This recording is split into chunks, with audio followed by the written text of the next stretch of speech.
Oppo এবার launch করতে যাচ্ছে Oppo A76 নামে নতুন একটি স্মার্টফোন। Oppo A76 ফোনটিতে থাকছে IPS LCD ডিসপ্লে, কোয়ালকম স্ন্যাপড্রাগনের চিপসেট এবং 13 মেগাপিক্সেলের ডুয়েল ক্যামেরা সেটআপ। আজকের এই ভিডিওতে আপনাদের জানাবো Oppo A76 এর স্পেসিফিকেশন, সেই সাথে জানাবো এই ফোনটির প্রাইস এবং লঞ্চিং ডেট নিয়ে। সো যারা আমাদের চ্যানেলটি সাবস্ক্রাইব করেননি তা সাবস্ক্রাইব করে পাশে থাকা বেল আইকনটি চেপে দিন।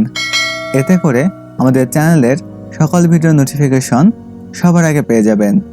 আর যারা আমাদের চ্যানেলটি সাবস্ক্রাইব করেছেন তাদেরকে অসংখ্য ধন্যবাদ।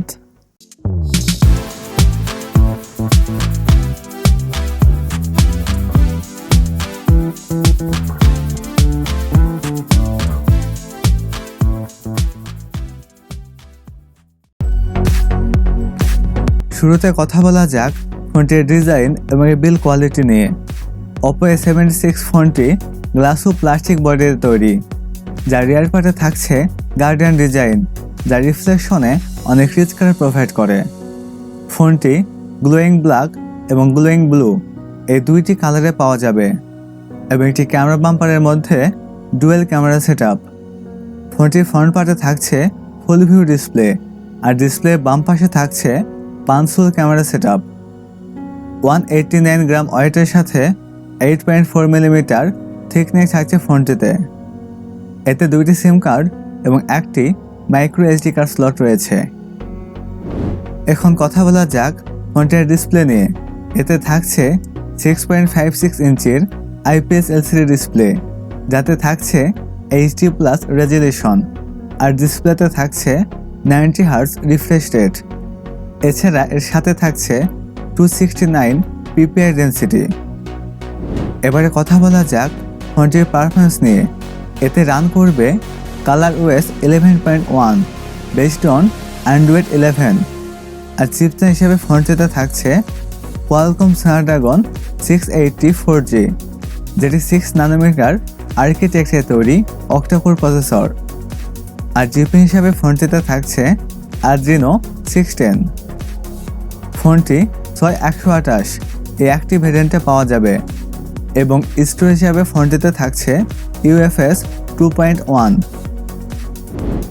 এবারে কথা বলা যাক ফোনটির ক্যামেরা সেটআপ নিয়ে। ফোনটির রিয়ার পার্টে থাকছে ডুয়েল ক্যামেরা সেটআপ, যার প্রাইমারিতে থাকছে 13 মেগাপিক্সেলের ক্যামেরা এবং সেকেন্ডারিতে থাকছে 2 মেগাপিক্সেলের ডেপথ সেন্সর ক্যামেরা। এতে সর্বোচ্চ ভিডিও শ্যুট করা যাবে 1080p 30 fps রেজলিউশনে। আর সেলফি ক্যামেরা হিসেবে ফোনটিতে থাকছে 8 মেগাপিক্সেলের ওয়াইড ক্যামেরা। এতে সর্বোচ্চ ভিডিও শ্যুট করা যাবে 1080p 30 fps রেজলিউশনে। এবারে কথা বলা যাক ফোনটির ব্যাটারি এবং চার্জার নিয়ে। ফোনটিতে থাকছে 5000 mAh এর লিথিয়াম পলিমার ব্যাটারি, যার সাথে থাকছে 33 ওয়াটের ফাস্ট চার্জার। এছাড়া সিকিউরিটি হিসেবে ফোনটিতে থাকছে সাইড মাউন্টেড ফিঙ্গারপ্রিন্ট। অন্যান্য ফিচারের সাথে ফোনটিতে থাকছে audio Jack 3.5mm, Bluetooth 5.0, USB Type-C port 2.0, wifi এবং GPS। এবারে কথা বলা যাক ফোনটির প্রাইস এবং লঞ্চিং ডেট নিয়ে। এই ফোনটির প্রাইস হতে পারে 14 থেকে 15,000 ইন্ডিয়ান রুপি, যা বাংলাদেশি টাকায় 19 থেকে 20,000 টাকা। এই ফোনটি ইন্ডিয়ার বাজারে লঞ্চ হতে পারে 13 এপ্রিল, আর বাংলাদেশের বাজারে আসতে পারে মে মাসের প্রথম সপ্তাহে। সো ভিডিও যদি ভালো লেগে থাকে তাহলে লাইক করবেন, আপনাদের মতামত কমেন্ট বক্সে জানাবেন এবং ভিডিওটি বন্ধুদের মাঝে শেয়ার করবেন। আজকে ভিডিও পর্যন্ত, দেখা হবে নেক্সট ভিডিওতে।